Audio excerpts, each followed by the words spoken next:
بسم الله الرحمن الرحيم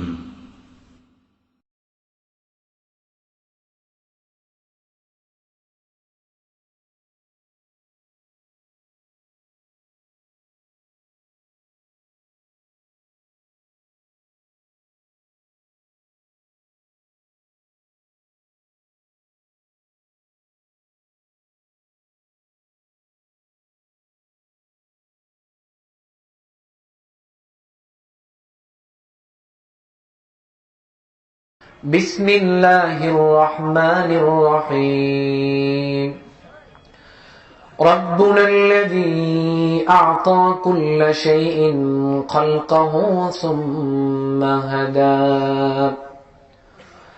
وقال سبحانه وتعالى إن الذين قالوا ربنا الله ثم استقاموا تتنزل عليهم الملائكة ألا تخافوا ولا تحزنوا وأبشروا بالجنة التي كنتم توعدون أما بعد আজকের মাহফিলের মুহতারাম সভাপতি, আমন্ত্রিত উলামায়ে কেরাম, আমার সামনে উপস্থিত ইসলাম দরদি মুসলিম ভাইয়েরা এবং পর্দার আড়ালে সমন্বতা ইসলাম দরদি মহিলারা, আমরা প্রথমেই সেই মহান আল্লাহ সুবহানাহু ওয়া তাআলার দরবারে শুকরিয়া আদায় করছি যে মহান আল্লাহ সুবহানাহু ওয়া তাআলা আমাদেরকে এরকম কোরআন এবং সহিহ সুন্নাহর একটি আলোচনায় আমাদের শত ব্যস্ততাকে রেখে আল্লাহ রাব্বুল আলামিন আমাদেরকে এখানে আসার তৌফিক দিয়েছেন। এজন্য আমরা শুকরিয়া আদায় করছি, আলহামদুলিল্লাহ। দুরূদ এবং সালাম পেশ করছি বিশ্ব মানবতার মুক্তির দিশারি আখির জামানার নবী, বিশ্ব নবী মুহাম্মদুর রাসূলুল্লাহ সাল্লাল্লাহু আলাইহি ওয়াসাল্লামের প্রতি। আমি আপনাদের কৃতজ্ঞতা আদায় করছি যারা আমাকে এখানে ইনভাইট করেছেন এবং যারা এখানে এসেছেন, আপনাদেরও কৃতজ্ঞতা আদায় করছি এবং সবার জন্য আল্লাহ সুবহানাহু ওয়া তাআলার নিকট উত্তম প্রতিদান কামনা করছি। সবাই বলি আমিন। তো প্রথমেই আমি যে কথাটা বলবো সেটা হলো সূরা হামিম সিজদার 33 নং আয়াতে আল্লাহ সুবহানাহু ওয়া তাআলা বলেছেন, وَمَنْ أَحْسَنُ قَوْلًا مِّمَّنْ دَعَا إِلَى اللَّهِ وَعَمِلَ صَالِحًا وَقَالَ إِنَّنِي مِنَ الْمُسْلِمِينَ। তার কথা থেকে আর কার কথা উত্তম হতে পারে যে মানুষকে আল্লাহ সুবহানাহু ওয়া তাআলার দিকে আহ্বান করে, যে মানুষকে আল্লাহ সুবহানাহু ওয়া তাআলার কথা শোনায়, তার কথা থেকে আর কার কথা উত্তম হতে পারে এবং সে পরিচয় দেয় আমি হচ্ছি মুসলিম। তাহলে আমি এখানে কথা বলছি একজন মুসলিম হিসেবে। যদি আমি মুসলিম না হতাম তাহলে এই চেয়ারে আপনারা আমাকে নিয়ে আসতেন না, নিয়ে আসতেন? আমি মনে করি আমি এখানে মুসলিম হওয়ার কারণে আল্লাহ সুবহানাহু ওয়া তাআলা আমাকে এখানে নিয়ে এসেছেন। আর আপনারা যারা আমার সামনে এসেছেন, আমিও মনে করছি আপনাদের একটাই পরিচয়, আপনারা সবাই মুসলিম, ঠিক কিনা? এর বাইরে কি আমাদের কোনো পরিচয় আছে? না। তাহলে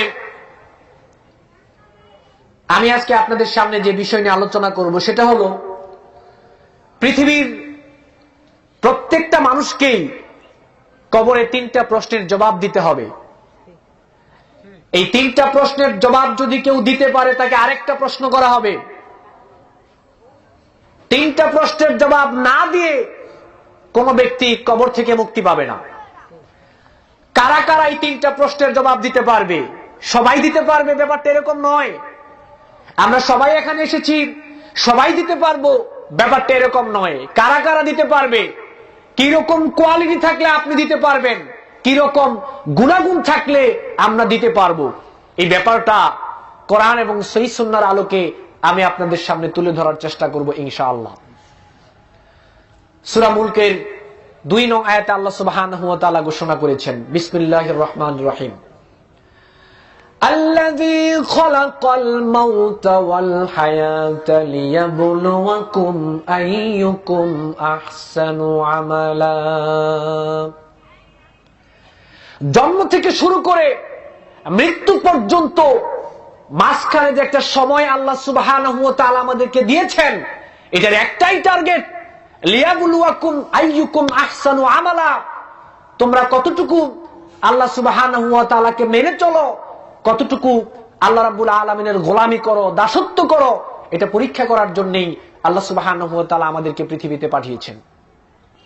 সহিহ মুসলিমে এসেছে, রাসূল সাল্লাল্লাহু আলাইহি ওয়াসাল্লাম বলেছেন, ইন্নাল্লাহা মুস্তাখলিফুকুম ফিহা ফায়ানজুরু কাইফা তা'মালুন। তোমরা হচ্ছে পৃথিবীতে প্রতিনিধি, তোমাদেরকে প্রতিনিধি করে পৃথিবীতে পাঠানো হয়েছে, কে কতটুকু তোমাদের দায়িত্ব পালন করো, আল্লাহ সুবহানাহু ওয়া তাআলাকে মেনে চলো, এটা দেখার জন্যই আল্লাহ সুবহানাহু ওয়া তাআলা তোমাদেরকে পৃথিবীতে পাঠিয়েছেন। দেখুন, এই পৃথিবীটা হচ্ছে ক্ষণস্থায়ী, এই পৃথিবীটা হচ্ছে পরকালের জন্য পরীক্ষার ময়দান। এজন্য সহিহ বুখারীতে এসেছে, রাসূল সাল্লাল্লাহু আলাইহি ওয়াসাল্লাম বলেছেন, কুন ফিদ দুনিয়া কান্নাকা গরীবুন আও আবিরুস সাবিলিন। এই পৃথিবীতে এমন অবস্থায় জীবন যাপন করো, মনে হয় তুমি যেন একজন মুসাফির, আর মনে হয় তুমি যেন একজন দরিদ্র মানুষ, একজন নিঃস্ব মানুষ, এমন অবস্থায় তুমি পৃথিবীতে জীবন যাপন করো। এই দুনিয়াটা হচ্ছে পরকালের জন্য পরীক্ষার ময়দান, কিন্তু এই দুনিয়ার সাথে পরকালের একটা পার্থক্য রয়েছে। এই দুনিয়ায় আমরা যারা পরীক্ষা দিচ্ছি বা দিয়েছি, আমাদের প্রশ্নপত্র দেওয়া হয় পরীক্ষার সময়, নির্ধারিত একটা সময় পরীক্ষার হলে, ঠিক কিনা? কিন্তু পরকালের ব্যাপারটা ভিন্ন। পরকালে কি পরীক্ষা হবে, কি প্রশ্ন আপনাকে করা হবে, আর কিভাবে জীবন যাপন করলে আপনি পরকালে প্রশ্নের উত্তর দিতে পারবেন, এটা আগেই আল্লাহ সুবহানাহু ওয়া তাআলা জানিয়ে দিয়েছেন। এখন আমরা সবাই জানি পরকালে কি কি প্রশ্ন করা হবে। প্রথম প্রশ্ন করা হবে, মার রাব্বুকা ওয়া মান নাবিয়ুকা ওয়া মা দীনুকা। যদি এই তিনটা প্রশ্নের জবাব কেউ দিতে পারে, চতুর্থ আরেকটা প্রশ্ন করা হবে, ওয়া মা ইউদ্রিকা। এখন এই প্রশ্নের আলোচনা করে আমি শেষ করতে পারবো না। কেন? এই চারটা প্রশ্নকে কেন্দ্র করেই আল্লাহ সুবহানাহু ওয়া তাআলা গোটা কোরআনটাকে সাজিয়েছেন। সুতরাং কোরআনের আলোচনা করে তো শেষ করার মতো নয়। শেষ করতে পারবো না।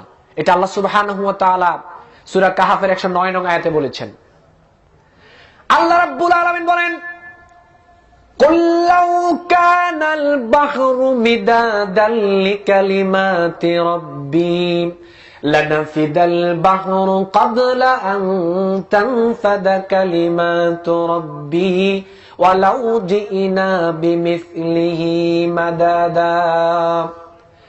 হে রাসূল, আপনি বলেন, পৃথিবীর মধ্যে যত সমুদ্র রয়েছে, সমস্ত সমুদ্রের পানিগুলো যদি কালি হয়ে যায়, আর সেই কালি দিয়ে যদি আপনার রবের কালামের ব্যাখ্যা লেখা শুরু করে দেন, তাহলে লিখতে লিখতে পৃথিবীতে যত সমুদ্র রয়েছে সমস্ত সমুদ্রের পানিগুলো শেষ হয়ে যাবে, কালিগুলো শেষ হয়ে যাবে। আবার যদি সেখানে অনুরূপ সমুদ্র নিয়ে আসা হয়, আবার যদি আপনার রবের কালামের ব্যাখ্যা লেখা শুরু করে দেন, তাহলে লিখতে লিখতে পৃথিবীতে যত সমুদ্র রয়েছে সমস্ত সমুদ্রের পানিগুলো শেষ হয়ে যাবে, কিন্তু আপনার রবের কালামের ব্যাখ্যা লেখা কখনোই শেষ হবে না। সুতরাং এটা কখনোই তাফসীর করে ব্যাখ্যা করে শেষ করার মতো নয়। তার প্রমাণ এই পৃথিবীর সৃষ্টির পর থেকে, পবিত্র কোরআন আগমনের পর থেকে আজ পর্যন্ত অসংখ্য ভাষায় অসংখ্য মানুষ কোরআনের তাফসীর করেছেন, কিন্তু কোন মানুষ বলতে পারে নাই এটাই শেষ তাফসীর, এরপরে আর কোরআনের তাফসীর লাগবে না। এরকম কে বলতে পেরেছে? বলতে পারে নাই। কিয়ামতের আগ পর্যন্ত পবিত্র কোরআনের উপরে বক্তব্য দেয়া যাবে, লেখা যাবে, তাফসীর করা যাবে, কিন্তু এটা শেষ করা যাবে না। তো আমি ততটুকুই আপনাদের সামনে উপস্থাপন করার চেষ্টা করব, যতটুকু না হলেই নয়, আমাদের যতটুকু প্রয়োজন আমি ততটুকু আপনাদের সামনে তুলে ধরার চেষ্টা করব ইনশাআল্লাহ। সহিহ বুখারী এবং মুসলিম শরীফে এসেছে, রাসূল সাল্লাল্লাহু আলাইহি ওয়াসাল্লাম বলেছেন, ইয়াতবাউল মাইয়িতা সালাসা আহলুহু ওয়া মালুহু ওয়া আমালুহু ইয়ারজিউ ইসনাইন ওয়া ইয়াবকা ওয়াহিদুন ইয়ারজিউ আহলুহু ওয়া মালুহু ওয়া ইয়াবকা আমালুহু। পৃথিবীর প্রত্যেকটা মানুষকেই যখন কবরস্থানে নিয়ে যাওয়া হবে, দাফন করার জন্য নিয়ে যাওয়া হবে, তাকে তিনটা জিনিস ফলো করে। একটা হচ্ছে তার পরিবারের লোক তার সাথে যায়, তার সম্পদ তার সাথে থাকে, আর তার আমল তার সাথে যায়।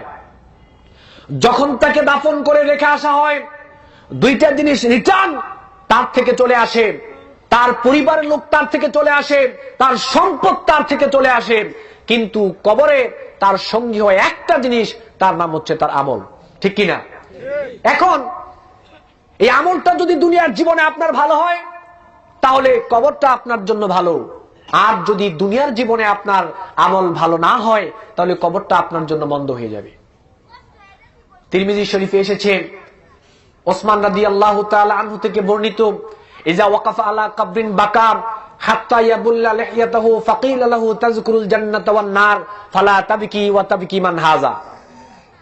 ওসমান রাদিয়াল্লাহু তাআলা আনহু যখন কোন কবরের পাশ দিয়ে যাইতেন, ওনার সামনে কবরের বয়ান করা হতো, উনি এতই কাঁদতেন, ওনার দাড়ি মুবারক ভিজে যেত।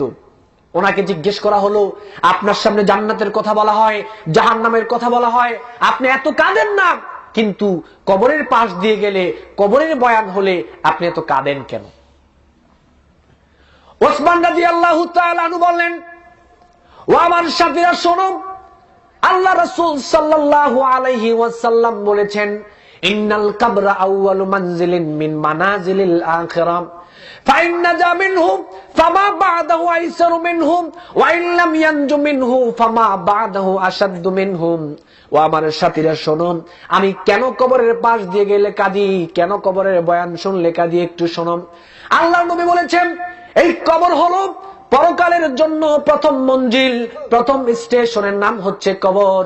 এই কবর থেকে যদি কোনো ব্যক্তি মুক্তি পেয়ে যায়, তাহলে পরবর্তী যত মঞ্জিল রয়েছে, যত স্টেশন রয়েছে, সমস্ত মঞ্জিল থেকে মুক্তি পাওয়াটা আল্লাহ তার জন্য সহজ করে দিবেন। আর যে ব্যক্তি এই কবরের মধ্যে ধরা পড়ে যাবে, ধরা তো সেই ব্যক্তি পড়ে যাবে যারা দুনিয়ার জীবনে আল্লাহ রাব্বুল আলামিনকে মেনে চলবে না, আল্লাহর আইন যারা মেনে চলবে না, আল্লাহর গোলামি যারা করবে না, যারা দুনিয়ার জীবনে ভালো কাজ করবে না, তারাই তো কবরের মধ্যে ধরা খেয়ে যাবে। আর যারা কবরের মধ্যে ধরা খেয়ে যাবে, পরবর্তী যত মঞ্জিল রয়েছে, যত স্টেশন রয়েছে, সমস্ত মঞ্জিল থেকে মুক্তি পাওয়াটা আল্লাহ তার জন্য কঠিন করে দিবে।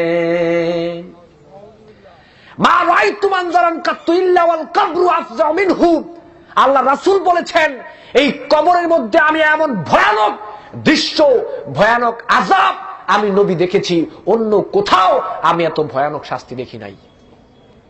সহিহ বুখারীতে এসেছে, আসমা বিনতে আবী বকর সিদ্দিক রাদিয়াল্লাহু তাআলা আনহা বলেন, কামা রাসূলুল্লাহ সাল্লাল্লাহু আলাইহি ওয়াসাল্লাম খাতিবান, আল্লাহ নবী আমাদের সামনে বক্তব্য দেওয়ার জন্য দাঁড়ালেন।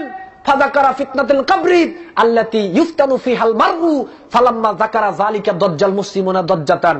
আল্লাহর নবী আমাদের সামনে কবরের বয়ান এমন ভাবে করলেন, কবরের আযাবের কথা এমন ভাবে তুলে ধরলেন, আমাদের সামনে যত মুসলিম ছিল সবাই হাউ মাউ করে কাঁদা শুরু করে দিল।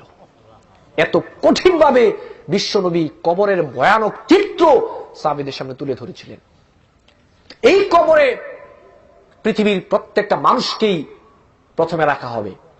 এই বিভীষিকাময় কবরের মধ্যে, কঠিন কবরের মধ্যে, এত ভয়ানক একটা জায়গায় আপনাকে রাখার পরে প্রথম প্রশ্ন করা হবে, মার রাব্বুকা, তোমার রব কে ছিল? রূহের জগতে একবার আমাদেরকে জিজ্ঞেস করেছিল, আলাস্তু বিরাব্বিকুম, আমি কি তোমাদের রব নই? সেদিন হিন্দু, বৌদ্ধ, খ্রিস্টান, মুসলিম সবাই সেদিন বলেছিলাম, কলু বালা, অবশ্যই আপনি আমাদের রব, সবাই বলেছিলাম।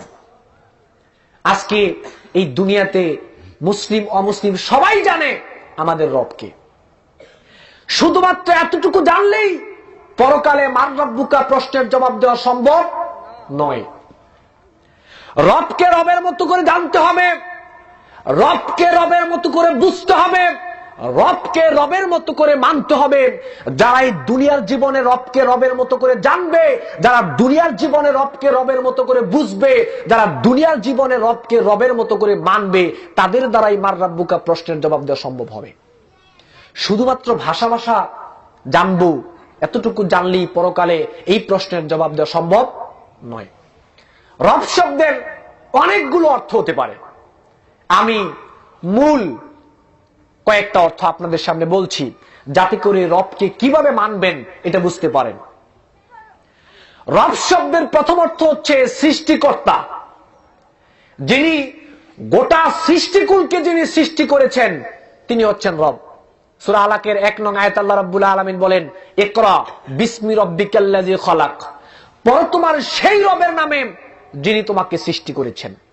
সূরা নিসার 1 নং আয়াত আল্লাহ রাব্বুল আলামিন বলেন, ইয়া আইয়ুহান নাস তাকু রাব্বাকুমুল্লাযী খালাকাকুম মিন নাফসিন ওয়াহিদা, হে পৃথিবীর মানব সকল, তোমরা ভয় করো সেই রবকে যেই রব তোমাদেরকে একটা ব্যক্তি সত্তা থেকে সৃষ্টি করেছেন। সূরা বাকারার 21 নং আয়াত আল্লাহ রাব্বুল আলামিন বলেন, ইয়া আইয়ুহান নাস উবুদু রাব্বাকুমুল্লাযী খালাকাকুম ওয়াল্লাযীনা মিন ক্বাবলিকুম, দাসত্ব করো, গোলামি করো সেই রবের যেই রব তোমাদেরকে সৃষ্টি করেছেন এবং তোমাদের পূর্ববর্তী যারা ছিল তাদেরকেও সৃষ্টি করেছেন। তাহলে রব শব্দের একটা অর্থ হচ্ছে সৃষ্টিকর্তা। রব শব্দের একটা অর্থ কি? সবাই বলেন, একটা অর্থ কি? সৃষ্টিকর্তা। রব শব্দের 2 নম্বর অর্থ হচ্ছে রিজিক দাতা। যিনি গোটা সৃষ্টিকুলকে সৃষ্টি করার পরে যিনি গোটা সৃষ্টিকুলের রিজিকের ব্যবস্থা গ্রহণ করেছেন, রিজিকের দায়িত্ব নিয়েছেন, তিনি হচ্ছেন রব। দেখুন, মুশরিকরা আল্লাহ সুবহানাহু ওয়া তাআলার তাওহীদকে তারা বিশ্বাস করত না। তাদের সামনে আল্লাহর তাওহীদকে প্রতিষ্ঠা করার জন্য সূরা ইউনূসের 31 নং আয়াতের মাধ্যমে আল্লাহ রাব্বুল আলামিন তাদের সামনে একটা প্রশ্ন ছুড়ে দিলেন। আল্লাহ রাব্বুল আলামিন বলেন, কুল মান ইয়ারযুকুকুম মিনাস সামাই ওয়াল আরদি আম্মান ইয়ামলিকুস সামআ ওয়াল আবসার।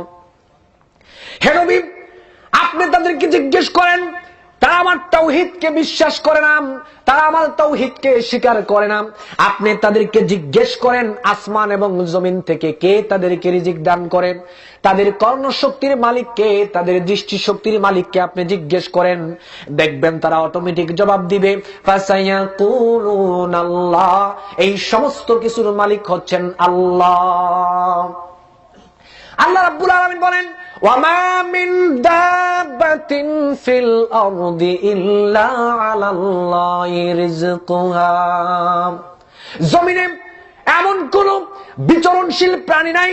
হাজার হাজার প্রজাতির প্রাণী রয়েছে, এমন হাজার প্রজাতির প্রাণী রয়েছে যার দৈনিক হাজার হাজার টন খাবারের প্রয়োজন হয়, এমন হাজার হাজার প্রজাতির প্রাণী রয়েছে। আল্লাহ রাব্বুল আলামিন বলেন, এই হাজার হাজার প্রজাতির প্রাণীর রিজিকের দায়িত্ব আমি আল্লাহ রাব্বুল আলামিন আমার কাঁধে তুলে নিয়েছি। সুবহানাল্লাহ। আল্লাহু খায়রুর রাযিকিন, আল্লাহ হচ্ছেন সর্বশ্রেষ্ঠ রিজিক দাতা, যিনি গোটা সৃষ্টিকুলের রিজিকের ব্যবস্থা গ্রহণ করেছেন, তিনি হচ্ছেন রব। তিনি কে? রব। তিরমিজি শরীফে এসেছে, আল্লাহ রাসূল বলেছেন, লাউ আন্নাকুম তাতাওয়াক্কালুনা আলাল্লাহি হাক্কা তাওয়াক্কুলিহি লারাযাকাকুম কামা ইয়ারযুকুত তায়রা তাগদু খিমাসান ওয়া তারুহু বিতানান। আল্লাহর নবী বলেন, সত্যি যদি তোমরা আল্লাহ রাব্বুল আলামিনের প্রতি ভরসা করার মতো ভরসা করতে পারতেন, তাহলে একটা পাখি খালি পেটে ঘর থেকে বের হয়ে যায়, তার কোনো ব্যবসা নাই, কোনো চাকরি নাই, কোনো কিছুই নাই, সে জানে না তার রিজিকের ব্যবস্থা কোথায়, খালি পেটে ঘর থেকে বের হয়ে যায়, আবার সন্ধ্যাবেলায় ভরা পেটে ঘরে ফিরে আসেন, বাচ্চার জন্য খাবার নিয়ে আসেন।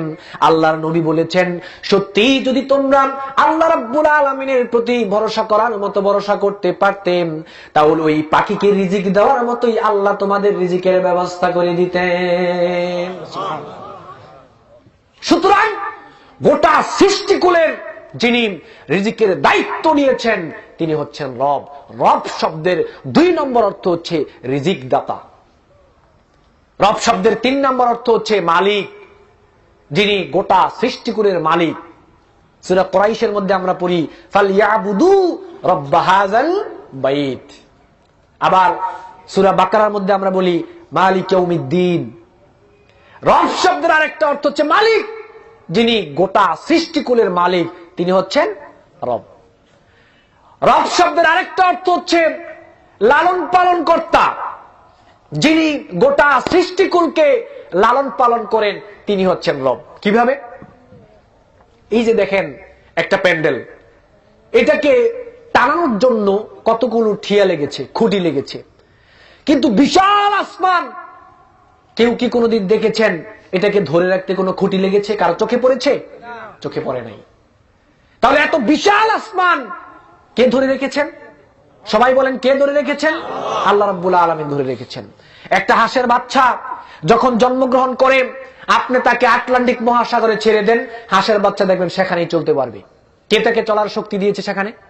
আল্লাহ রাব্বুল আলামিন। একটা পাখি আকাশের দিকে তাকিয়ে দেখেন কিভাবে মহাশূন্যের মধ্যে সে উড়ে বেড়াচ্ছে, তার কোনো সমস্যাই হচ্ছে না। আল্লাহ রাব্বুল আলামিন বলেন আওয়ালাম ইয়ারাউ ইলাত তায়রি ফাওকাহুম সাফাতিন ওয়া ইয়াকবিদনা মা ইউমসিকুহুন্না ইল্লার রাহমান। মানুষ কি আকাশের দিকে তাকিয়ে দেখে না কিভাবে একটা পাখি মহাশূন্যের মধ্যে ডানা মেলে উড়ে বেড়ায়? কখনো কখনো ডানাগুলোকে গুছিয়ে নেয়, আবার কখনো ডানাগুলোকে মেলে দেয়। আল্লাহ রাব্বুল আলামিন বলেন আমি আল্লাহর কুদরতের মাধ্যমেই তো আমি পাখিকে মহাশূন্যে বিচরণ রেখে দেই। তাহলে আল্লাহ সুবহানাহু ওয়া তাআলা লালন পালন কর্তা। রব্বির হামহুমা কামা রব্বায়ানি সগীরা। আল্লাহ হচ্ছেন লালন পালন কর্তা, যিনি গোটা সৃষ্টিকুলের লালন পালন করেন, তিনি হচ্ছেন রব। তিনি কে? রব। রব শব্দের সবচেয়ে গুরুত্বপূর্ণ, যেটা না মানলেই নয়, মানতেই হবে, এটা হচ্ছে বিধানদাতা। রব শব্দের সবচেয়ে গুরুত্বপূর্ণ যেটা আপনাকে মানতেই হবে, এটা হচ্ছে বিধানদাতা, হুকুমদাতা, ওয়ারাদদাতা, যিনি গোটা সৃষ্টিকুলকে সৃষ্টি করেছেন, রিজিক দিয়েছেন, লালন পালন করছেন। গোটা সৃষ্টিকুলের মানুষ কিভাবে চলবে এটা কে বলবেন? সবাই বলেন, কে বলবেন? আল্লাহ রাব্বুল আলামিন বলবেন। আল্লাহ রাব্বুল আলামিন বলেন রাব্বুনাল্লাযী আ'তা কুল্লা শাইইন খালকাহু সুম্মা হাদা। রব হচ্ছেন তিনি, যিনি তোমাদেরকে শুধু সৃষ্টি করেন নাই, শুধু রিজিকের দায়িত্ব নেন নাই, শুধু লালন পালন করেন নাই, আবার তোমাদেরকে স্বাধীনতা দিয়ে ছেড়ে দেন নাই, বরং তোমাদের চলার জন্য আল্লাহ রাব্বুল আলামিন রাস্তা বলে দিয়েছে। কিভাবে চলবেন আপনি দুনিয়ায় এসে, সেটা আল্লাহ রাব্বুল আলামিন বলে দিয়েছেন। আপনি মন মতো চলবেন, এই অধিকার, এই সুযোগ, এই স্বাধীনতা আল্লাহ সুবহানাহু ওয়া তাআলা পৃথিবীর কোন মানুষকেই দেন নাই। দেখুন সূরা যুখরুফের 9 এবং 87 নং আয়াতে, সূরা আনকাবুতের 61 এবং 63 নং আয়াতে, সূরা মুমিনুনের 84, 85, 86 এবং 89 নং আয়াতে আল্লাহ রাব্বুল আলামিন এখানে যে কিছু কথা বলেছেন। আবু জাহেলকে যখন জিজ্ঞেস করা হতো ওয়ালাইন সালতাম মান খালাকাস সামাওয়াতি ওয়াল আরদ ওয়ালাইন সালতাম মান খালাকাহুম, আবু জাহেলকে যখন জিজ্ঞেস করা হতো তোমাকে সৃষ্টি কে করেছে, আসমান এবং জমিন থেকে কে রিজিক দিচ্ছে, আসমান থেকে কে বৃষ্টি দিচ্ছে, জমিন থেকে কে ফসল দিচ্ছে, তোমাদেরকে কে জীবন দিয়েছে, আবার তোমাদেরকে কে মৃত্যু দিবে, এটা কাফেরদেরকে জিজ্ঞেস করার পরে তারা নির্বাক্যে বলেছিল এই সমস্ত কিছু করছেন আল্লাহ। খেয়াল করেন, আবু জাহেল নির্দ্বিধায় বলেছিল এই সমস্ত কিছু করছেন আল্লাহ, তারপরেও কিন্তু আবু জাহেল কাফের। ঠিক কিনা? কেন কাফের এটা তো বুঝতে হবে। এত কিছু আবু জাহেল আল্লাহকে মানে, আল্লাহ সৃষ্টি করেছেন এটা আবু জাহেল মেনে নিয়েছে, আল্লাহ রিজিক দিচ্ছেন আবু জাহেল মেনে নিয়েছে, আল্লাহ লালন পালন করছেন আবু জাহেল মেনে নিয়েছে, আল্লাহ বৃষ্টি দিচ্ছেন আবু জাহেল মেনে নিয়েছে, আল্লাহ ফসল দিচ্ছেন আবু জাহেল মেনে নিয়েছে, আল্লাহ মৃত্যু দিবেন আবু জাহেল এইটাও মেনে নিয়েছে, তারপরেও কেন আবু জাহেল কাফের? সমস্যাটা কোথায়? আবু জাহেল কাফের হওয়ার মেন কারণ হচ্ছে আবু জাহেল আল্লাহ সুবহানাহু ওয়া তাআলাকে বিধানদাতা হিসেবে আবু জাহেল মানতে রাজি হয় নাই। আল্লাহর তাওহীদকে, আল্লাহর গোলামি করাটাকে, আল্লাহর একত্ববোধকে আবু জাহেল মেনে নিতে রাজি হয় নাই, যার জন্য আবু জাহেল কাফের হয়েছে। আবু জাহেলকে আল্লাহ রাব্বুল আলামিন যেভাবে চলতে বলেছেন সেভাবে আবু জাহেল চলে নাই, অস্বীকার করেছে। আবু জাহেলকে আল্লাহ রাব্বুল আলামিন যেই নির্দেশনা দিয়েছিলেন আবু জাহেল সেটা মানে নাই, অস্বীকার করেছে, যার জন্য আবু জাহেল কাফের হয়েছে। আল্লাহ রাব্বুল আলামিন আমাদের চলার জন্য একটা রাস্তা বলে দিয়েছেন, এই রাস্তা মোতাবেকই আপনাকে চলতে হবে, এই রাস্তাকে অস্বীকার করা যাবে না। আল্লাহ রাব্বুল আলামিন বলেন, فَإِمَّا يَأْتِيَنَّكُم مِّنِّي هُدًى فَمَن تَبِعَ هُدَايَ فَلَا خَوْفٌ عَلَيْهِمْ وَلَا هُمْ يَحْزَنُونَ।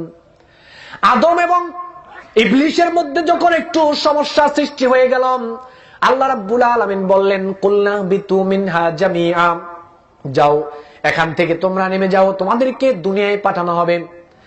আদম টেনশনে পড়ে গেলেন যে ইবলিসের কারণে আমাকে জান্নাত থেকে বের হতে হয়েছে, সেই ইবলিসে তো দেখি আবার আমার সাথে দুনিয়ায় যাবে, সেখানে গিয়ে তো সে আবার সমস্যার সৃষ্টি করবে, আমার সন্তানদের সমস্যা করবে। আদম টেনশনে পড়ে গেলেন। আল্লাহ রাব্বুল আলামিন বললেন, টেনশন করার কোনো দরকার নাই, চিন্তা করার কোনো দরকার নাই, আমি তোমাদের জন্য একটা গাইডলাইন বলে দিব, একটা নির্দেশনা দিয়ে দিব। আমাদের জন্য আল্লাহ রাব্বুল আলামিন এই কোরআনকে গাইডলাইন স্বরূপ দিয়েছেন, নির্দেশনা দিয়েছেন। এই কোরআন যারা ব্যক্তিগত জীবনে যারা কোরআনের বিধান মেনে চলবে, ব্যক্তিগত জীবনে কোনো টেনশন থাকবে না। পারিবারিক জীবনে যারা কোরআনের বিধান মেনে চলবে, পারিবারিক জীবনে কোনো টেনশন থাকবে না। সামাজিক জীবনে যারা কোরআনের বিধান মেনে চলবে, সামাজিক জীবনে কোনো টেনশন থাকবে না। রাষ্ট্রীয় জীবনে যারা কোরআনের বিধান মেনে চলবে, রাষ্ট্রীয় জীবনে টেনশন থাকবে না। মুমিন জীবনের সমস্ত জায়গায়, মুমিন জীবনের সমস্ত জায়গায় যারা কোরআনের বিধানকে মেনে চলবে, আল্লাহ রাব্বুল আলামিন যেই রাস্তায় চলতে বলেছেন ওই রাস্তায় চললে আর কোরআনকে যদি আঁকড়ে ধরতে পারেন, তাহলে মুমিন জীবনের কোনো ভয় এবং দুশ্চিন্তা থাকবে না। ফালা খাউফুন আলাইহিম ওয়ালা হুম ইয়াহজানুন। আল্লাহ বলেছেন কোন শান্তি, কোন টেনশন, কোন দুঃখ দুর্দশা থাকবে না যদি গোটা জীবনে এই কোরআনকে আঁকড়ে ধরতে পারো। কোরআনের রঙে যারা রঞ্জিত হতে পারবে তাদের কোনো দুঃখ থাকবে না, টেনশনও থাকবে না। আবু জাহেল চিন্তা করলো, যদি আমি কোরআনকে মেনেই নেই, আল্লাহর তাওহীদকে মেনেই নেই, শিরিক করা যদি আমি ছেড়েই দেই, তাহলে তো সমস্যা। কি সমস্যা? একটা সমস্যা আছে। চিন্তা করলো, আমি যদি আল্লাহর তাওহীদকে মেনে নেই, আল্লাহর একত্ববাদকে মেনে নেই, তাহলে তো আমার গদি আর থাকে না, এই গদিতে তো মুহাম্মদ সাল্লাল্লাহু আলাইহি ওয়াসাল্লামের হয়ে যায়। এজন্য আবু জাহেল কাফের। আল্লাহর তাওহীদ, আল্লাহর একত্ববাদ আবু জাহেল কুফরি শক্তিকে ছাড়তে অস্বীকার করেছে, আবু জাহেল তাগুতি শক্তিকে ছাড়তে অস্বীকার করেছে, আবু জাহেল শিরকি শক্তিকে ছাড়তে অস্বীকার করেছে, আল্লাহর তাওহীদকে সে অস্বীকার করেছে, মানতে রাজি হয় নাই, আল্লাহর একত্ববাদকে মানতে রাজি হয় নাই, যার জন্য আবু জাহেল হয়েছে কাফের। আজকের জমিনে আমি এখানে দাঁড়িয়ে বক্তব্য দিচ্ছি, আমি যত বড় আলেম হই না কেন, আমিও যদি আল্লাহ রাব্বুল আলামিনের তাওহীদকে আজকে মেনে না নেই, শিরকের রাস্তা যদি আমি না ছাড়ি, তাগুদের রাস্তা যদি আমি না ছাড়ি, কুফরি শক্তি যদি আমি না ছাড়ি, তাগুদি শক্তি যদি আমি না ছাড়ি, আমি যত বড় আলেম হই না কেন, আবু জাহেল এবং আমার মধ্যে কোনো পার্থক্যই থাকবে না, কোনো পার্থক্য থাকবে না। কেন? আবু জাহেল আদমের সন্তান, আমি আদমের সন্তান। আবু জাহেল আল্লাহর সৃষ্টি, আমি আল্লাহর সৃষ্টি। আবু জাহেল যেরকম মানুষ ছিল আমিও তদ্রুপ মানুষ, তাহলে পার্থক্যটা কোথায়? সে কেনই বা কাফের হবে, আমি বা কেন মুসলিম হব? সে কেনই বা জাহান্নামে যাবে, আমি কেনই বা জান্নাতে যাব? এরকম তো হওয়ার কথা নয়, এরকম হওয়ার কথা নয়। জান্নাতে যেতে হলে সমস্ত শিরকি শক্তিকে অস্বীকার করে, সমস্ত তাগুদি শক্তিকে অস্বীকার করে, সমস্ত কুফরি শক্তিকে অস্বীকার করে, সমস্ত শিরকি শক্তির সাথে সম্পর্ক ছিন্ন করে, তাগুদি শক্তির সাথে সম্পর্ক ছিন্ন করে, কুফরি শক্তির সাথে সম্পর্ক ছিন্ন করে আল্লাহ রাব্বুল আলামিনের একত্ববাদকে, তাওহীদকে মেনে নিতে হবে। তাহলেই আপনি মার রাব্বুকা প্রশ্নের জবাব দিতে পারবেন। সূরা বাকারার 256 নং আয়াত আল্লাহ রাব্বুল আলামিন বলেছেন, ফামাই ইয়াকফুর বিত্তাগুত ওয়া ইউমিন বিল্লাহ, আগে তাগুতি শক্তি বর্জন করো, শিরকি শক্তি বর্জন করো, কুফরি শক্তি বর্জন করো, অস্বীকার করো সেগুলোকে, তারপরে আল্লাহ রাব্বুল আলামিনের প্রতি ঈমান আনয়ন করো। মদের বোতলে যদি মধু রাখতে যান, তাহলে আগে মদের বোতল পরিষ্কার সাফ পরিচ্ছন্ন করে ধুয়ে মুছে শুকিয়ে তারপরেই সেখানে মধু রাখতে হবে। অন্তরে যদি আল্লাহর তাওহীদকে স্থান দিতে চান, ঈমানকে যদি স্থান দিতে চান, অন্তরের মধ্যে যত কুফরি শক্তি রয়েছে, অন্তরের মধ্যে যত তাগুতি শক্তি রয়েছে, অন্তরের মধ্যে যত শিরকি শক্তি রয়েছে, এগুলো ধুয়ে মুছে সাফ করে তাদের সাথে সমস্ত সম্পর্ক ছিন্ন করে তারপরেই আল্লাহ রাব্বুল আলামিনের তাওহীদকে স্থান দিতে হবে। তাহলেই আপনার ঈমান টিকবে, তাহলেই আপনি জান্নাতে যাওয়ার আশা করতে পারেন। বুঝতে পেরেছেন কথা আপনারা? রাগ করেছেন কেউ? আমি কি ভুল বললাম? আল্লাহ রাব্বুল আলামিন বলেন, আলা লাহুল খালকু ওয়াল আমরু তাবারাকাল্লাহু রাব্বুল আলামিন। সৃষ্টি আমি করেছি, আল্লাহ বলছেন সৃষ্টি আমি করেছি, সুতরাং আমার কথা মতো চলতে হবে। নিজেদের মন মতো, নিজেদের স্বাধীন মতো চললে হবে না। আল্লাহ যেভাবে চলতে বলেছেন, যেভাবে চালানোর কথা বলেছেন, সেভাবেই আপনাকে চলতে হবে, সেভাবেই চালাতে হবে। এর ব্যতিক্রম ঘটলে হবে না।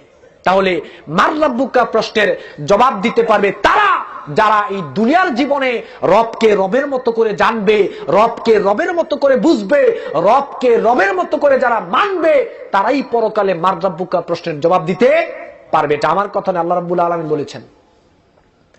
আল্লাহ রাব্বুল আলামিন বলেন, ইন্নাল্লাযীনা ক্বালু রাব্বুনাল্লাহ সুম্মা ইসতাকামু তাতানাজ্জালু আলাইহিমুল মালায়েকা আল্লা তাখাফু ওয়া লা তাহজানু ওয়া আবশিরু বিল জান্নাহ আল্লাতী কুনতুম তুআদুন। নিশ্চয়ই যারা এই দুনিয়ার জীবনে বলবে নিশ্চয়ই আল্লাহ রাব্বুল আলামিন হচ্ছেন আমাদের রব, আর এটা বলেই তারা বসে থাকবে না, রবকে রবের মতো করে তারা মানবে, রবকে রবের মতো করে জানবে। আর রবকে রবের মতো করে মানার পরে তারা যখন মৃত্যুবরণ করবে, তাদেরকে যখন কবরে রাখা হবে, প্রশ্ন করার পরে তারা জবাব দিয়ে ফেলবে, রহমতের ফেরেশতা এসে তার সামনে দাঁড়াবে, আর ফেরেশতা তাকে একটা ঘোষণা জানিয়ে দিবে, দুনিয়ার জীবনে তুমি আল্লাহ রাব্বুল আলামিনকে মেনে চলার কারণে, রবকে রবের মতো করে মানার কারণে দুনিয়ার জীবনে আল্লাহ তোমার সাথে সেই জান্নাতের ওয়াদা করেছিলেন, আজকে আল্লাহ রাব্বুল আলামিন তোমাকে সেই জান্নাতের সুসংবাদ দিয়েছে। প্রশ্নের জবাব হয়ে যাবে আপনার, কিন্তু রবকে রবের মতো করে মানতে হবে, রবকে রবের মতো করেই মানতে হবে, তাহলেই প্রশ্নের জবাব দেওয়া সম্ভব হবে। 2 নম্বর প্রশ্ন হচ্ছে, ওয়ামান নবিউকা, তোমার নবী কে ছিল? নবী মানে সূরা আরাফের 158 নং আয়াত আল্লাহ রাব্বুল আলামিন বলেছেন, কুল ইয়া আইয়ুহান নাস ইন্নী রাসূলুল্লাহি ইলাইকুম জামিআ, হে নবী আপনি বলে দেন, হে পৃথিবীর মানব সকল, আমি তোমাদের সবার জন্য রাসূল হিসেবে প্রেরিত হয়েছি। রাসূল মানে কি? সূরা আহজাবের 21 নং আয়াত আল্লাহ রাব্বুল আলামিন বলেছেন, লাকাদ কানা লাকুম ফি রাসূলিল্লাহি উসওয়াতুন হাসানা। রাসূল মানে হচ্ছে আদর্শ, রাসূল মানে হচ্ছে তরিকা, রাসূল মানে হচ্ছে ইবাদতের পদ্ধতি, রাসূল মানে হচ্ছে অনুসরণের ব্যক্তি। আল্লাহ রাব্বুল আলামিন বলেছেন, প্রিয় নবী মুহাম্মদুর রাসূলুল্লাহ সাল্লাল্লাহু আলাইহি ওয়াসাল্লামকে তোমাদের পৃথিবীর সমস্ত মানুষ, একেবারে প্রধানমন্ত্রী থেকে শুরু করে গোলাম পর্যন্ত সবার জন্য মহানবী সাল্লাল্লাহু আলাইহি ওয়াসাল্লামকে আদর্শ দান ব্যক্তি এবং অনুসরণীয় ব্যক্তি, মডেল হিসেবে আমি আল্লাহ রাব্বুল আলামিন মুহাম্মদ সাল্লাল্লাহু আলাইহি ওয়াসাল্লামকে প্রেরিত করেছি। রাসূল হচ্ছেন আমাদের জন্য আদর্শ, রাসূল হচ্ছেন আমাদের জন্য মডেল। রাসূল আজকে আদর্শ রাস্তাঘাটে পাওয়া যায়, আদর্শ রাস্তাঘাটে পাওয়া যায়, তরিকা রাস্তাঘাটে অভাব নাই, ইবাদতের পদ্ধতির কোনো অভাব নাই। আল্লাহ রাব্বুল আলামিন রাসূল সাল্লাল্লাহু আলাইহি ওয়াসাল্লামকে পাঠিয়েছেন গোটা বিশ্ববাসীর জন্য আদর্শ রূপে, মডেল রূপে নেতা হিসেবে ইবাদতের পদ্ধতি বিশ্বনবী থেকে আমরা নিব। জীবনের প্রত্যেকটা ক্ষেত্রে রাসূলকে আমরা আদর্শ হিসেবে মানব। এজন্য নবীকে পাঠানো হয়েছে। কিন্তু আমরা আল্লাহর নবীকে বাদ দিয়ে এখন বিভিন্ন নেতা নেত্রীকে আদর্শ হিসেবে মানছি, বিভিন্ন পীরের তরিকা হিসেবে মানছি, বুজুর্গানে কেরামের ইবাদতের পদ্ধতি আজকে আমরা গ্রহণ করছি বিশ্বনবীকে বাদ দিয়ে।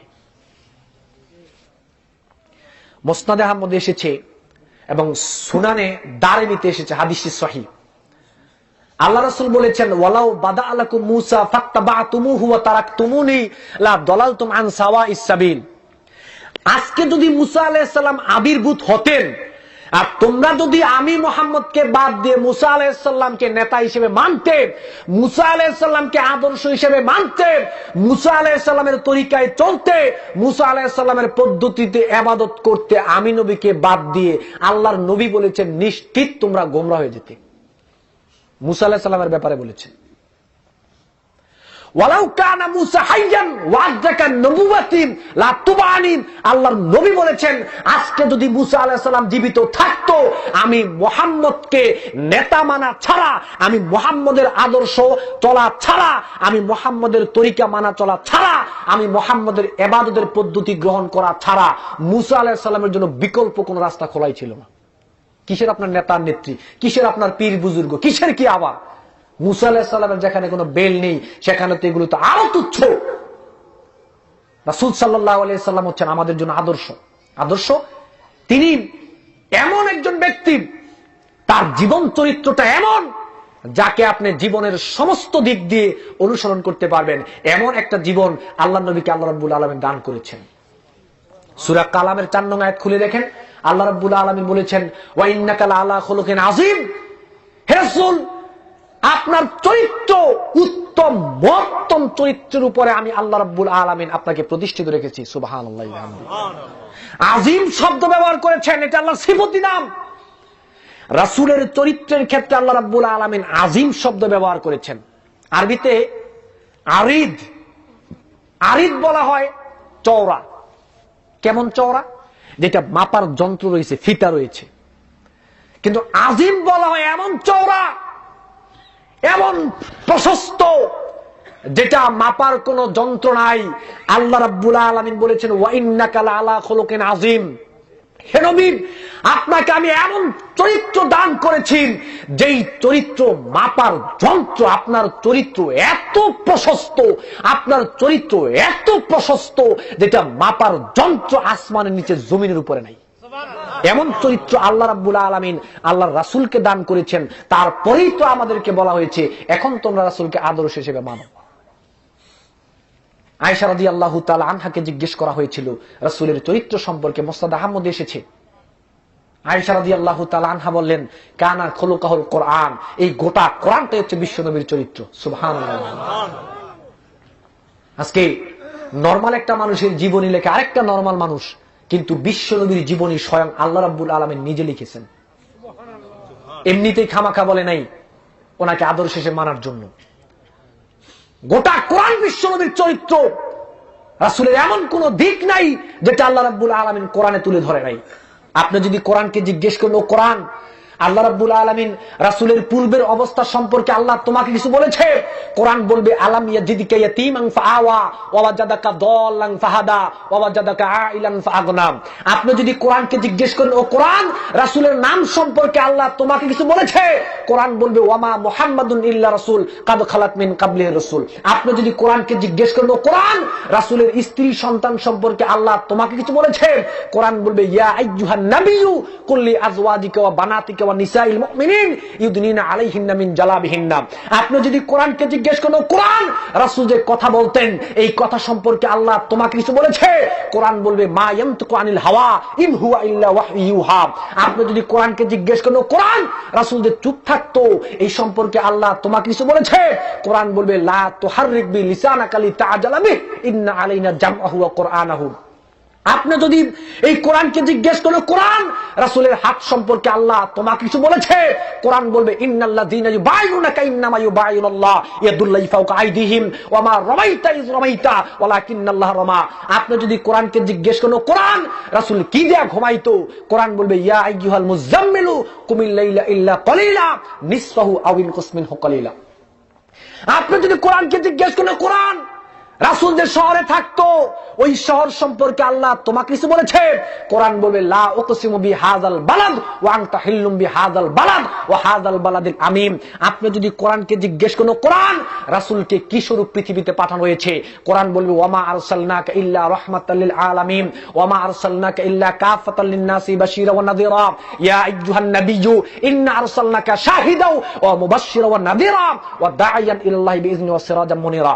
আপনি যদি কোরআনকে জিজ্ঞেস করেন, কোরআন রাসূল কি স্বরূপ পৃথিবীতে এনেছেন, রাসূল মানুষের জন্য কি কামনা করতেন, কোরআন বলবে লাকাদ জাআকুম রাসূলুম মিন আনফুসিকুম আজিজুন আলাইহি মা আনিতুম হারিস। আপনি যদি কোরআনকে জিজ্ঞেস করেন, কোরআন রাসূলকে পৃথিবীতে কেন পাঠানো হয়েছে, কোরআন বলবে হুয়াল্লাযী আরসালা রাসূলাহু বিল হুদা ওয়াদ দীনিল হাক্কি লিইয়ুযহিরাহু আলা দীনি কুল্লি। বলেন সুবহানাল্লাহ। গোটা কোরআন বিশ্বনবীর জীবন, গোটা কোরআন বিশ্বনবীর জীবন, গোটা কোরআন বিশ্বনবীর চরিত্র। এই চরিত্র আল্লাহ রাব্বুল আলামিন নবীকে দেওয়ার পরেই তো বলেছে সবার জন্য আদর্শ। মানি নবীকে আমরা আদর্শ হিসেবে? মানি আমরা সবাই? মানি না। রাসূলকে আদর্শ হিসেবে মানি না আমরা। আজকে বাংলার জমিনে বাংলার জনগণ অত্যন্ত বেঈমান, বাংলার জনগণ অত্যন্ত নিমুখ হারাম, বাংলার জনগণ অত্যন্ত কাপুরুষ। যেই নবীর চরিত্র সম্পর্কে আল্লাহ নিজে সার্টিফাই করেছেন, সেই নবীর চরিত্র নিয়ে যখন বাংলার জমিনে কথা হয়, তখন বাংলার নামদারি মুসলিমরা কিছুই বলে না। বাংলার জনগণের জন্য অত্যন্ত দুর্ভাগ্য, তোমাদের জন্য অত্যন্ত দুর্ভাগ্য। যুবক শুনে রাখো, আমি তোমাকে বলে যাই যুবক, তুমি শুনে রাখো, তোমার জন্য অত্যন্ত দুর্ভাগ্য। নবীকে গালি দেওয়ার পরও তোমার শরীরের রক্ত গরম হয় না। তোমার নেতা নেত্রীকে গালি দিলে তোমার শরীরে রক্ত গরম হয়, তোমার নেতা নেত্রীকে গালি দিলে তোমার শরীরে রক্ত গরম হয়। যেই নবীর শাফায়াত ছাড়া তুমি জান্নাতে যাবে না, যেই নবীর শাফায়াত ছাড়া তুমি জান্নাতে যাবে না, সেই নবীকে গালি দিলে তোমার রক্ত বিড়ালের রক্ত হয়ে যায় কেন? তুমি কাপুরুষ কোথাকার, তুমি কাপুরুষ কোথাকার, তুমি কাপুরুষ কোথাকার। রাসূলকে গালি দেওয়ার পরেও তোমার শরীরে রক্ত গরম হয় না, নেতাকে গালি দেওয়ার পরে তোমার শরীরে রক্ত হয়। তুমি চিন্তা করে দেখো, তুমি রাসূলের উম্মত আছো কি নাই? তুমি ভেবে দেখো, তুমি রাসূলকে ভালোবাসো? বলো, রাসূলের ভালোবাসা তোমাকে আমি শিখাই। তুমি রাসূলের আনুগত্য করো, তোমাকে রাসূলের আনুগত্য শিখাই। হাদিসটা সহিহ।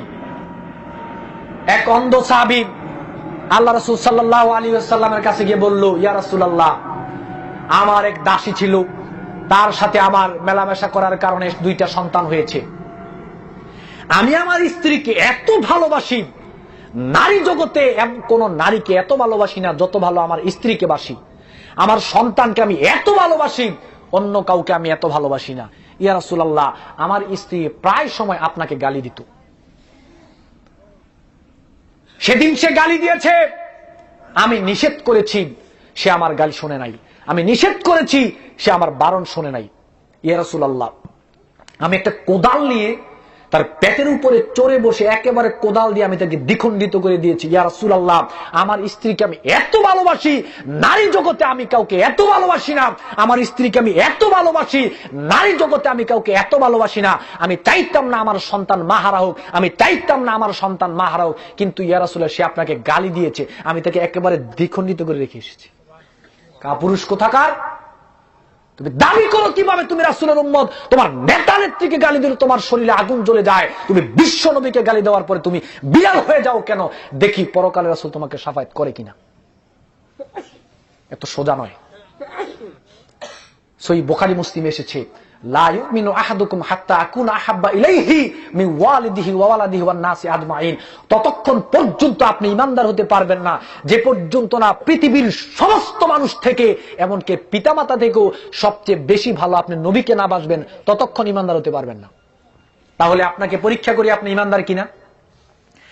নেতাকে গালি দিলে যদি আপনার শরীরে লাগে, পিতামাতাকে গালি দিলে যদি আপনার শরীরে লাগে, তাহলে তাদের তুলনায় বিশ্বনবীকে গালি দিলে কতটুকু লাগা দরকার? অনেক বেশি না? কিন্তু বিশ্বনবীকে গালি দিলে যদি আপনার গায়ে না লাগে, আর নেতাকে গালি দিলে যদি আপনার গায়ে লাগে, বুঝতে হবে আপনি ঈমানদার না। হাদিস বুখারী মুসলিমের। দেখি আপনি পারলে উল্টান। হাদিস বুখারী মুসলিমের। রাসূল হচ্ছেন আমাদের জন্য আদর্শ, একেবারে একটা ফকির থেকে শুরু করে প্রধানমন্ত্রী পর্যন্ত সবার জন্য বিশ্বনবী আদর্শ। এরকম নয় যে শুধু হুজুরদের জন্য আদর্শ আর বাকি সবাই রাসূলকে ভুলে যাবে, এরকম নয়।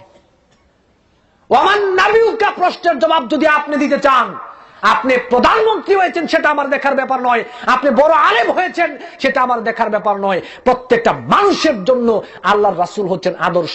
ওমান নাবিউকা প্রশ্নের জবাব দিতে চাইলে অবশ্যই আপনার নেতা হতে হবে বিশ্বনবী, অবশ্যই আপনাকে তরিকা চলতে হবে বিশ্বনবীর, কোন পীরের তরিকায় চলা যাবে না, ইবাদত করতে হবে বিশ্বনবীর পদ্ধতিতে, আদর্শ হইতে হবে বিশ্বনবী। এর বাহিরে যদি আপনি চলে যান, আপনি ওমান নাবিউকা প্রশ্নের জবাব দিতে পারবেন না। আপনার মুসনাদে আহমদে এসেছে, হাদিসটি সহিহ, যা রাজুলুন ইলান নবী সাল্লাল্লাহু আলাইহি সাল্লাম, এক লোক বিশ্বনবীর কাছে গিয়ে বলল, ইয়া রাসূলুল্লাহ আরাইতা রাজুলান মিনান নাসারা মুতামাসসিকান বিল ইনজিল ওয়া রাজুলান মিনাল ইয়াহুদ মুতামাসসিকান বিত তাওরাত। ইহুদি খ্রিস্টান তারা তো তাওরাত অনুযায়ী আমল করে, জাবুর অনুযায়ী আমল করে, ইনজিল অনুযায়ী তারা আমল করে। ইউমিনু বিল্লাহি ওয়া রাসূলিহি সুম্মা লাম ইয়াত্তাবি'কা, তারা আল্লাহর প্রতি ঈমান রাখে, রাসূলের প্রতি ঈমান রাখে, কিন্তু তারা আপনাকে নেতা হিসেবে মানে না, আপনাকে আদর্শ হিসেবে মানে না, আপনার আনুগত্য তারা চলে না, আপনার তরিকায় তারা চলতে চায় না, আপনার ইবাদতের পদ্ধতি তারা গ্রহণ করতে চায় না। এবার রাসূল সাল্লাল্লাহু আলাইহি সাল্লাম বললেন, মান সামি'a বি মিন ইয়াহুদিন আও নাসরানিয়িন সুম্মা লাম ইয়াত্তাবি'নি ফাহুয়া ফিন-নার।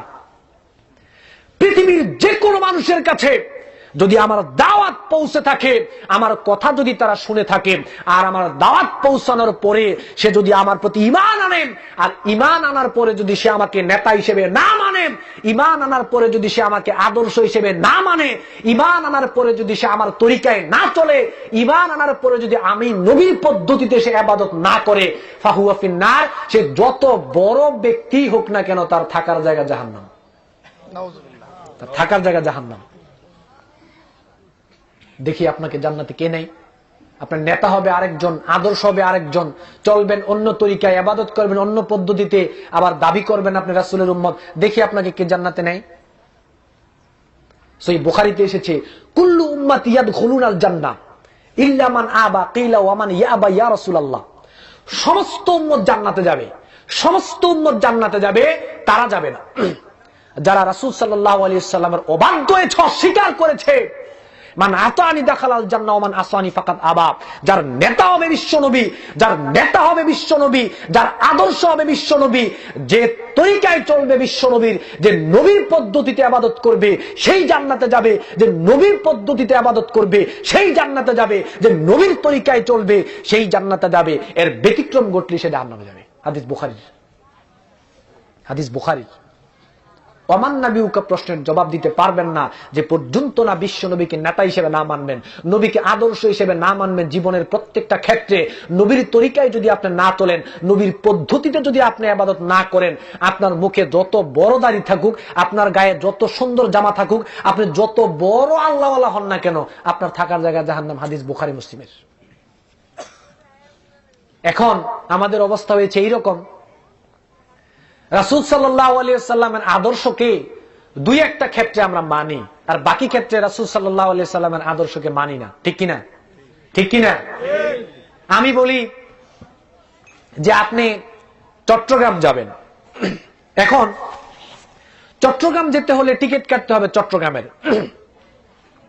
চট্টগ্রামের টিকিট কেটে আপনি স্টেশন গিয়ে দেখলেন সেখানে চট্টগ্রামের ট্রেন দাঁড়ানো, সিলেটের ট্রেন দাঁড়ানো, নোয়াখালীর ট্রেন দাঁড়ানো, বরিশালের ট্রেন দাঁড়ানো। আপনি টিকিট কেটেছেন চট্টগ্রামের, যাবেনও চট্টগ্রাম।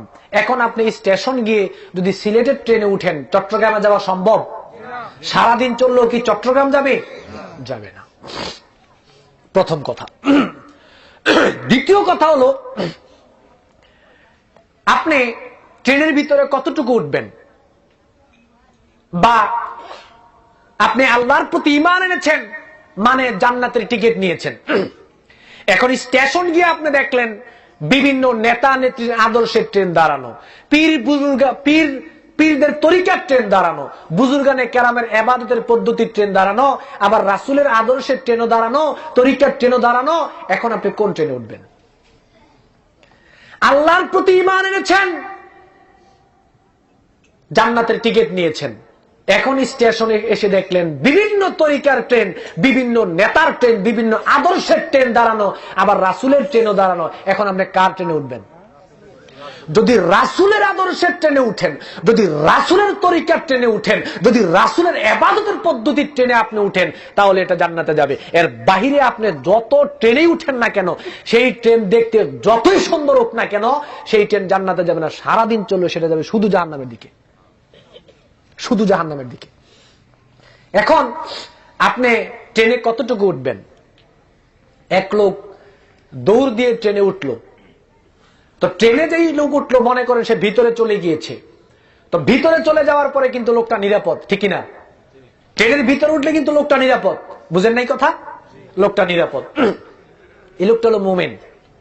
আরেক লোক বুদ্ধি করে সে ট্রেনে উঠলো না, সে বাইরে দাঁড়িয়ে রইল, সেও কিন্তু নিরাপদ, ঠিক না? সেও নিরাপদ, যেহেতু বাইরে নিরাপদে দাঁড়িয়ে রয়েছে। সে হলো কাফের, ট্রেনে উঠতে অস্বীকার করেছে। আর আরেকটা সুবিধাবাদী লোক চিন্তা করলো যে ট্রেনের ভিতরে কিছু সুবিধাও ভোগ করি, ট্রেনের বাহিরের কিছু সুবিধাও ভোগ করি। এই চিন্তা করে বুদ্ধি করে পেটের অর্ধেক দিল ট্রেনের ভিতরে, অর্ধেক দিল বাহিরে, ট্রেন চলছে। সে কি আস্ত থাকবে? তো আমাদের বাংলার জমিনে, আমাদের বাংলার জমিনে এমন সুবিধাবাদী মানুষ রয়েছে যারা রাসূলের আদর্শের ট্রেনে অর্ধেক উঠেছে, আর অর্ধেক উঠেছে শয়তানের ট্রেনে। অর্ধেক সে ইমানদারের কাছ থেকে সুবিধা ভোগ করতে চায়, আর অর্ধেক কাফের বেঈমানদের কাছ থেকে সুবিধা ভোগ করতে চায়। এই শ্রেণীর নাম হচ্ছে মুনাফিক। তারা সুবিধা ভোগ করতে চায়, তারা হচ্ছে ইসলামের জন্য সবচেয়ে বেশি সবচেয়ে বেশি ভয়ঙ্কর হচ্ছে তারা। ওয়াইজা লাকুল্লাযিনা আমানু ক্বালু আমান্না ওয়াইজা খালাউ ইলা শায়াতিনহিম ক্বালু ইন্না মাআকুম ইন্নামা নাহনু মুস্তাহজিউন। ইমানদারদের কাছে গেলে বলবে আমরা ইমানদার, সেখান থেকে বের হয়ে যখন তারা শয়তানের কাছে যাবে, সেখানে গিয়ে বলবে আমি তোমার সাথেই আছি, মূলত ইমানদারদের সাথে তো আমি ঠাট্টা করলাম মাত্র।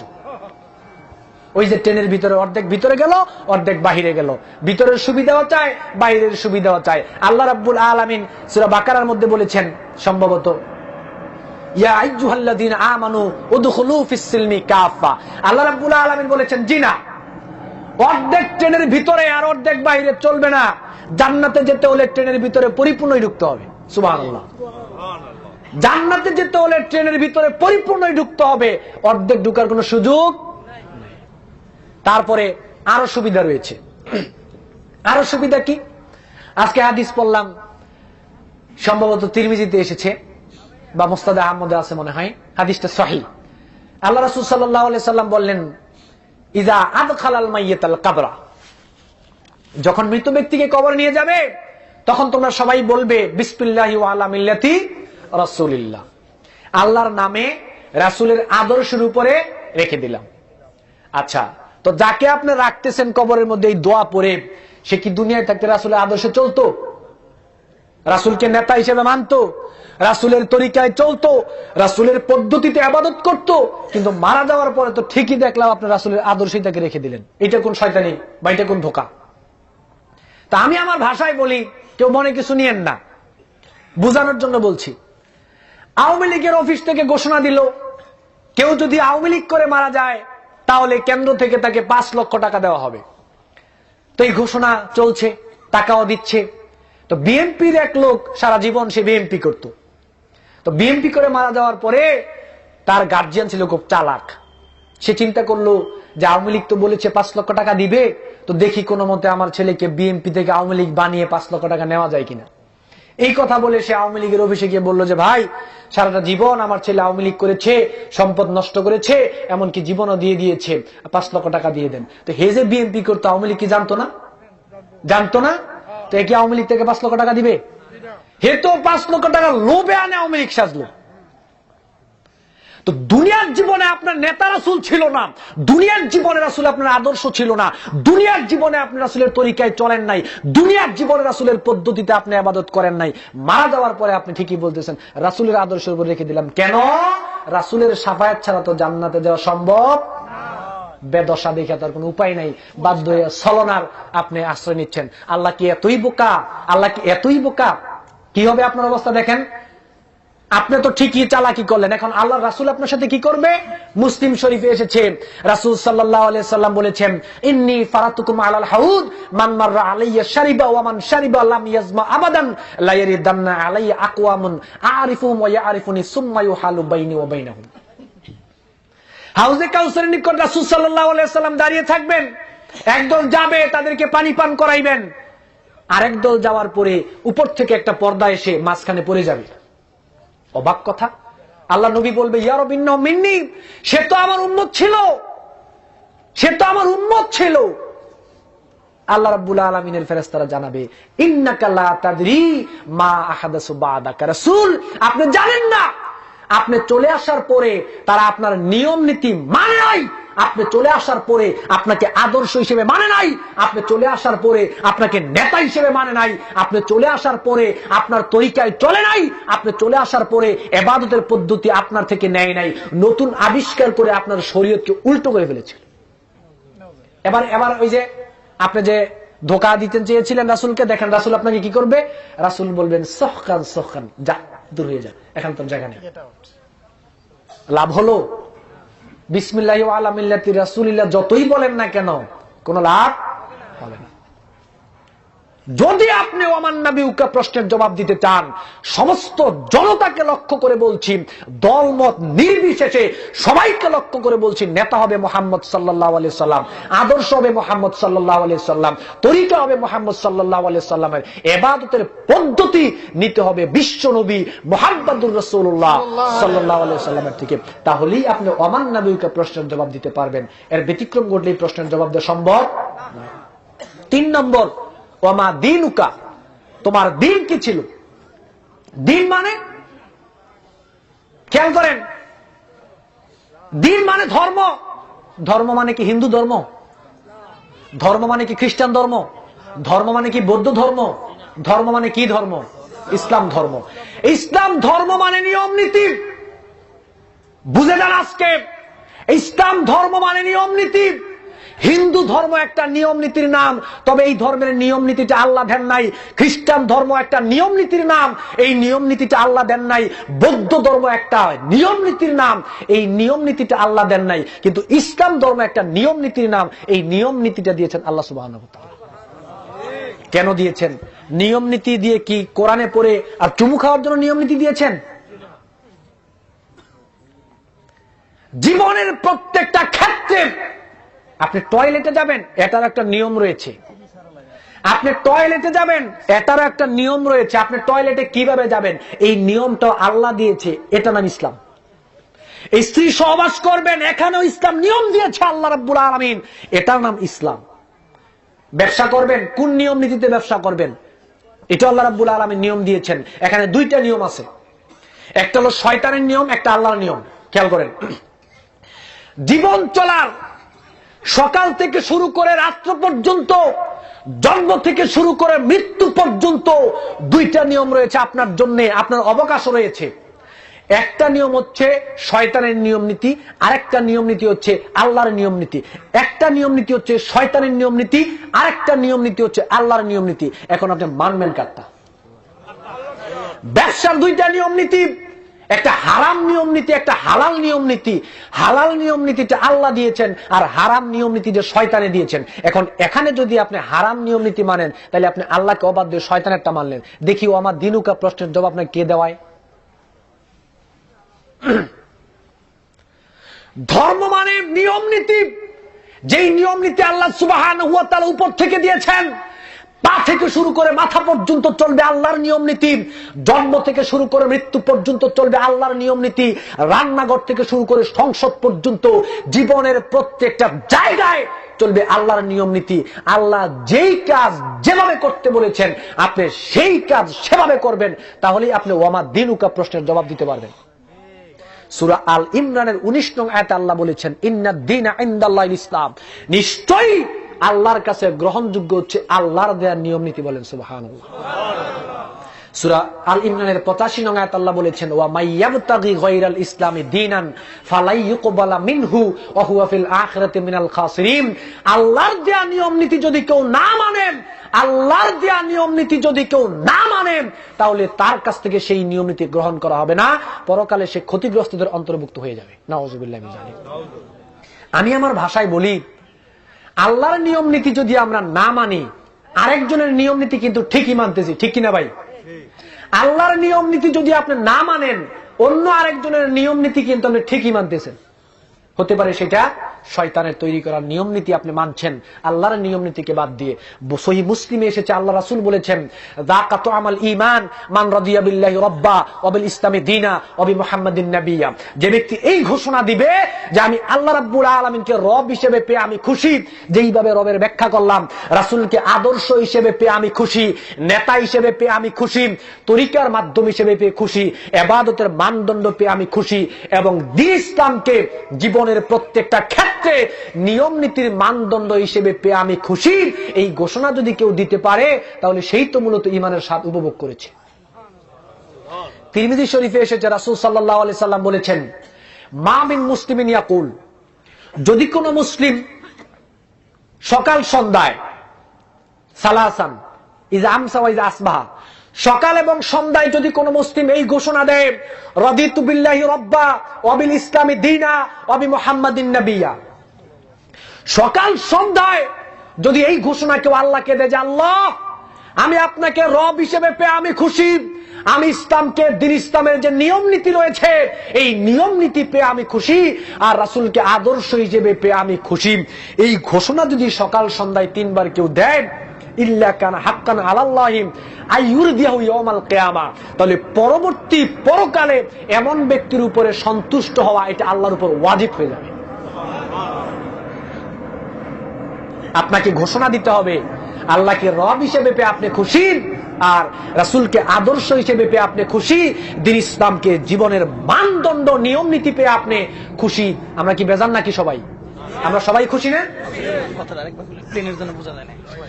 রাসূল সাল্লাল্লাহু আলাইহি ওয়াসাল্লাম হচ্ছেন আমাদের নেতা, রাসূল সাল্লাল্লাহু আলাইহি ওয়াসাল্লাম হচ্ছেন আমাদের আদর্শ, রাসূল সাল্লাল্লাহু আলাইহি ওয়াসাল্লাম হচ্ছেন আমাদের সবার জন্য তরিকা, রাসূল সাল্লাল্লাহু আলাইহি ওয়াসাল্লাম হচ্ছেন আমাদের সবার জন্য ইবাদতের মূল মানদণ্ড, ইসলাম হচ্ছে আমাদের সমস্ত মানুষের জন্য নিয়ম নীতির মানদণ্ড, এবং আল্লাহ হচ্ছে আমাদের জন্য রব।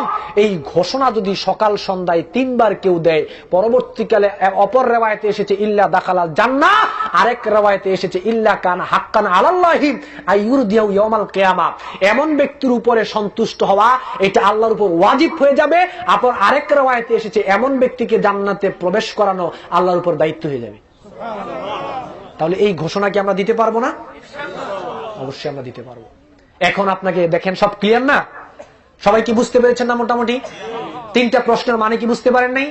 এখন আপনাকে কবরে রাখার পরে অটোমেটিক যদি এইভাবে চলি আমরা, আমাকে প্রশ্ন করার পরে আমি বলবো রব্বি আল্লাহ, আমাকে জিজ্ঞেস করার পরে আমি বলবো দীনুনা ইসলাম, আমাকে প্রশ্ন করার পরে বলবো নবিয়ুনা মুহাম্মদুর রাসূলুল্লাহ সাল্লাল্লাহু আলাইহি সাল্লাম। এখন কি হবে দেখেন, গায়েব থেকে আওয়াজ আসবে, সাদাকা আব্দি, আমার বান্দা সত্য বলেছেন, আমার বান্দা সত্যি কথা বলেছেন। ফাফরিশুহু মিনাল জান্নাহ ওয়ালবিসুহু মিনাল জান্নাহ ওয়াফতাহু লাহু বাবান ইলাল জান্নাহ। আমার বান্দা সত্য বলেছেন, কবরটাকে তার জন্য জান্নাতের পরিবেশ তৈরি করে দাও, জান্নাতের বিছানা কবরের মধ্যে তার জন্য বিছিয়ে দাও, আর তার গায়ে জান্নাতের পোশাক পরিয়ে দাও, তার চোখের দৃষ্টি যত দূর পর্যন্ত যাবে তত দূর পর্যন্ত তার জন্য কবরটাকে প্রশস্ত করে দাও। বলা হবে নুম কানাউমিল আরুস, ঘুমাবে তা বাসর সজ্জায়, দুলামিয়া তার বউকে নিয়ে যেমনি আরামে ঘুমায়, ইলা ইয়াউমি ইউবাসুন, কিয়ামতের আগ পর্যন্ত তুই কবরের মধ্যে জান্নাতি পরিবেশে আরামে ঘুমা। আর যে ব্যক্তি এই 3টা প্রশ্নের আলোকে যারা দুনিয়ার মধ্যে জীবন পরিচালনা করবে না, জীবন গঠন করবে না, কিছু কিছু ক্ষেত্রে মানবে আর কিছু কিছু ক্ষেত্রে মানবে না, তাদেরকে যখন কবরে রাখা হবে তারা বলবে হা হা লা আদরি, লা আদরি, আমি জানি না, আমি জানি না। নাউযুবিল্লাহি মিন যালিক। গায়েব থেকে আওয়াজ আসবে, কাযাবা আবদি, আমার বান্দা মিথ্যা বলেছে, ফাফরিশুহু মিনান নার ওয়ালবিসুহু মিনান নার, আমার বান্দার জন্য কবরটাকে জাহান্নামের বিছানা বিছিয়ে দাও, তার গায়ে জাহান্নামের পোশাক পরিয়ে দাও, ওয়াফতাহু লাহু বাবান ইলান নার, তার চোখের দৃষ্টি যত দূর পর্যন্ত যাবে তত দূর পর্যন্ত কবরটাকে জাহান্নামের পরিবেশে বড় করে দাও। নাউযুবিল্লাহি মিন যালিক। শুরু হয়ে যাবে আপনার শাস্তি। ওই যে আমি আগে হাদিস বলেছিলাম যে কবর থেকে যদি কেউ মুক্তি পেয়ে যায়, পরবর্তী সমস্ত জায়গায় সে মুক্তি পেয়ে যাবে, আর কবরে যদি কেউ ধরা খেয়ে যায়, বাকি সমস্ত জায়গায় ধরা খেয়ে যাবে। তার মানে হলো কবরটাই হলো আপনার জন্য জান্নাত, আর কবরটাই হলো আপনার জন্য জাহান্নাম। সুতরাং আসুন আমরা সবাই চেষ্টা করি এই তিনটা প্রশ্নের আলোকে, এই তিনটা প্রশ্ন বুঝে এখন চতুর্থ প্রশ্ন আপনার করা হবে। যদি আপনি উত্তর দিতে পারেন, আপনাকে বলা হবে ওয়ামা ইউদরিকা, তুই জানলি কেমনে এগুলো? প্রশ্নের উত্তর যে দিলি, কিভাবে জানলি? এখন সে বলবে কারাআতু কিতাবাল্লাহ ওয়া আমানতু বিহি ওয়া সাদ্দাকতু, বলেন সুবহানাল্লাহ। সে বলবে আমি এগুলো পড়েছিলাম, আমি জেনেছিলাম, আমি বুঝেছিলাম, আমি উপলব্ধি করেছিলাম, এই কিতাবের প্রতি আমি ঈমান আনয়ন করেছিলাম এবং সত্য বলে আমি এগুলো মেনে নিয়েছিলাম। এই জন্য সে জবাব দিয়ে ফেলবে। তো চতুর্থ নম্বর প্রশ্ন হলো আপনি এগুলো জানলেন কিভাবে? আসুন আমরা সবাই চেষ্টা করি এই প্রশ্নগুলোর মানে কি এগুলো বুঝে শুনে আমরা জীবন গঠন করার। আল্লাহ আমাদের তৌফিক দান করুন, আমরা বলি আমিন। গত জুমায় নেটে যে খুতবাটা গিয়েছিল ইবাদত কবুলের শর্ত, যাদের কাছে বক্তব্যটা রয়েছে আমি সবাইকে লক্ষ্য করে বলছি, সেখানে একটা হাদিস ছিল, মুসনাদ আহমদের রেফারেন্স দিয়ে বলেছিলাম, লা ইয়াকবালুল্লাহু লিসাহিবি বিদআতান সাওমান ওয়ালা সালাতান ওয়ালা হাজ্জান ওয়ালা আদলান ইয়াখরুজু মিনাল ইসলাম কামা তাখরুজু শাআরাতু মিনাল আজিন। এই হাদিসটার ব্যাপারে অনেক কথা রয়েছে, দয়া করে এটা প্রচার না করার অনুরোধ রইল। জি, ইবনে মাজাতে এসেছে, হাদিস দঈফ, এটা নিয়ে অনেক কথাবার্তা রয়েছে, এটা প্রচার না করার জন্য যারাই শুনেছেন, যাদের কাছে রয়েছে, বিনীতভাবে এই হাদিসটা কেউ প্রচার করবেন না, এই আহ্বান সবার প্রতি রাখলাম। আজকে যে আলোচনা হয়েছে আমাদের সবাইকে এই আলোচনার প্রতি আমল করার তৌফিক দান করুন, আমরা বলি আমিন।